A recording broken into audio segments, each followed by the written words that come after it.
What's up my loves, my name is Paige, this is Paige the Book Page, and today we're going to be doing the middle grade book tag.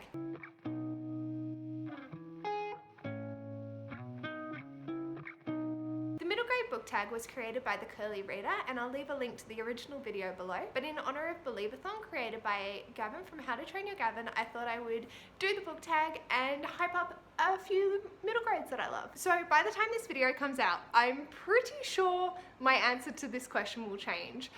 However, what is the last middle grade book that you read? The last one that I read is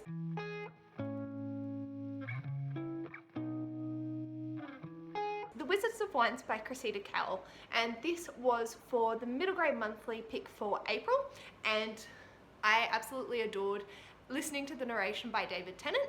I thought it was a wonderful story about two characters from opposing tribes and their adventures that ensue, and I want to pick up the rest of the series ASAP because I thought it was a really fun adventure. The next question is a middle grade book that you remember being read to you.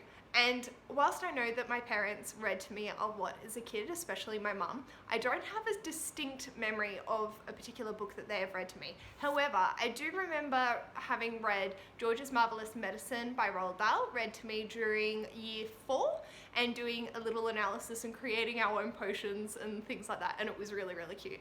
This is about a boy who has a horrible grandmother, and he decides to create this marvelous medicine to help her in her times, and he puts in all kinds of interesting ingredients. The next question is your favorite middle grade as a child, and I actually have two responses for this. One has stayed the same throughout my entire life, and the other one is one that I distinctly remember loving and sharing that with my sister. The first one is Matilda by Roald Dahl. This shaped me as a person. I would not be the person that I am today without it.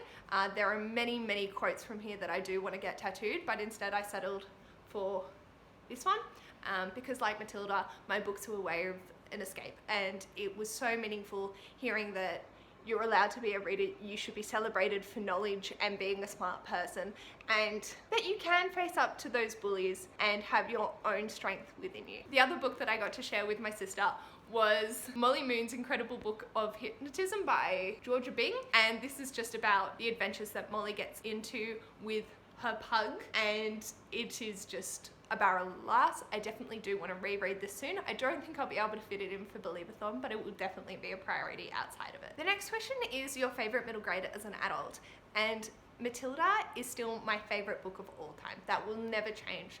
I feel like it resonated with me so hard in my core that I can't not feel that it's my favorite book. I've read so many other fantastic books and 5-star books, but nothing ever has given me the same feeling that I've got being able to relate to such a young girl going through such traumatic experiences. And just her love of reading and holding on to her knowledge of self and her courage is just beautiful. But I do have 4 favorites that have recently happened, mostly thanks to Gavin. And speaking of, the first one is Frostheart by Jamie Littler. I thought this was a fantastic middle grade book, just exploring who you are as a person, trying to find a place where you feel yourself, and I just love every single character, the adventures they go on, and I'm so thankful that Gavin gifted me this beautiful edition that is also with a nameplate from Jamie Littler himself, and him introducing this book into my life. I can't thank Gavin enough for that. Another one that he introduced me to was A Pinch of Magic by Michelle Harrison. I fell in love with the Widdersham sisters, and I think it just encompasses those family dynamics that everyone's their unique person, but they all need to come together and work together to solve the adventures that are happening within the story. Second to last, also another one that Gavin introduced me to was The Boy at the Back of the Class by Anjali Rafe.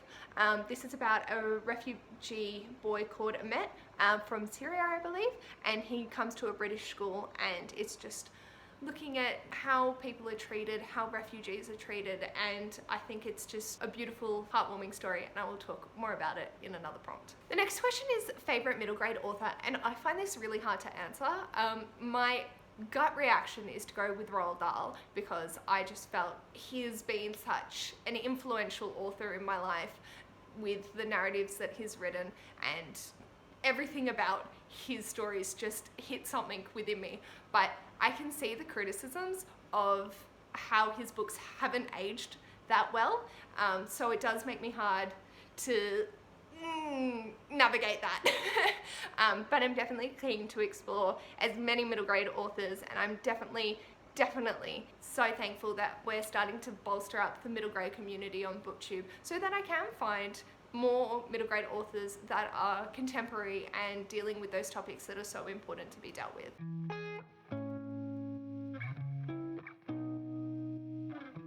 So the next prompt is, what's a middle grade that should be required reading in school? And I believe that The Boy at the Back of the Class should be definitely required reading. I think it shows kids different perspectives on life, and I'm not sure how well it would go over with an Australian audience because there is a lot of British talk and language within it. But I think if you took the opportunity to say, this is still impacting on us in a slightly different way, but still the experiences are valid and heart-wrenching, it really shows kids just what other kids are going through. And I feel like, especially where I'm at, a lot of kids are lacking that wider world perspective. I feel like this could be a really good introduction to that, and at least opening up the conversations within the classroom. Can you tell I'm a teacher?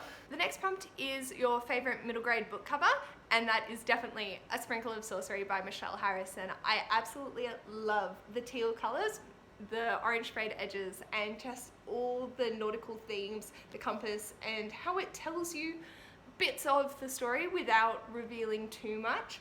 I think it's just fantastic, and seeing the three sisters is very cute, and I just love everything about this. And the shine, it's beautiful, and I'm so happy that Gavin gifted this to me. Thank you, Gav. Again, you've gifted me too much and my brain can't deal.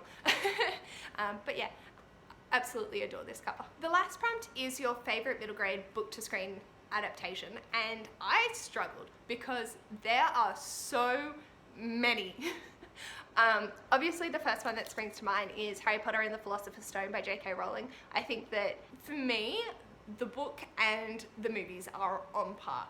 The movies provide the visual aspects whilst this book provides the narrative behind it, and I feel that they complement one another so well that it's definitely like my favorite middle grade book to screen adaptation. However, when looking at my shelves, I realized that I would be amiss not to mention Charlie and the Chocolate Factory by Roald Dahl, the version with Gene Wilder, not the Johnny Depp version. I really don't like the Johnny Depp version. But the Gene Wilder one, I felt really encompassed the craziness of this story and demonstrated the points that Roald Dahl was trying to make in a digestible way that is a fun and engaging movie. And I also really want to lick that wallpaper. Also, one that gets missed a little bit is James and the Giant Peach by Roald Dahl. I think that it was a really classic movie that falls by the wayside. The mixture between stop motion and live action was really interesting, and I think because Aunt Sponge and Aunt Spike really freaked me out, the actors that portrayed them just were top notch, and I can't read this story without imagining them as the actors that portrayed them, and I think that that's a really good sign of a book to movie adaptation done well. So that's the middle grade book tag. Thank you to the Curly Reader for creating this. I think it's a wonderful tag that really covers a lot of different middle grade, and I also realized just how much I need to diversify my middle grade reading. Having Roald Dahl be my staple middle grade, it's like, okay, let's branch out, let's do some more things and find those stories that are so important and so whimsical and so wonderful. And I'm so happy that Gavin and Jade are doing Middle Grade Monthly to be able to explore a new text every month that just, oh, it's so wonderful. Let me know in the comments below what's your all-time favorite middle grade, or if you're just dipping into the genre, what one has had the biggest impact on you so far. And if you'd like to see this wonderful mess, feel free to subscribe. We're almost at 200 subscribers, and yeah, I'm so thankful for this bookish family that we're continuing to grow. So I will chat with you in the comments below, and I'll hopefully see you in my next video. Bye!